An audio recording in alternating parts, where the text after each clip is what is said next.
ગુજરાતની જનતાને લાગુ પડતી એક વાત કરવી છે કે મારા દ્વારા એક મુદ્દો ઉપાડવામાં આવ્યો હતો થોડા સમય પહેલા કે 112 જનરક્ષકના પાયલોટો સાથે કેવી રીતે પાકિસ્તાનીઓ જેવો વ્યવહાર કરવામાં આવ્યો છે।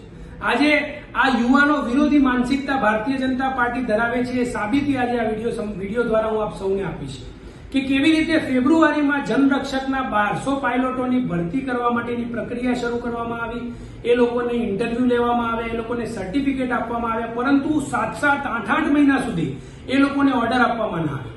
ત્યારે આમ આદમી પાર્ટી દ્વારા ખૂબ જ મજબૂતાઈથી અવાજ ઉપાડવામાં આવ્યો અને ત્યારે આ 1200 માંથી 900-1000 જેવા પાયલોટોને ઓર્ડર આપવામાં આવ્યા અને હજી પણ ઘણા પાયલોટો એવા છે કે જેમને ઓર્ડર આપવામાં નથી આવ્યા।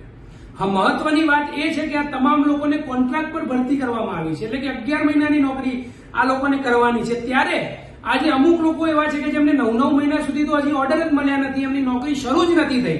ત્યારે જો એમને હવે ઓર્ડર મળશે તો 3 મહિના બાદ એમનો કોન્ટ્રાક્ટ પૂર્ણ થઈ જશે। ત્યારે આજે સરકારને કહેવા માંગીએ છીએ કે જનરક્ષકની સુવિધાની અંદર ક્યારેક કોન્ટ્રાક્ટ પર ભરતી ના આવી જોઈએ, આની અંદર કાયમી ભરતી આપવામાં આવે।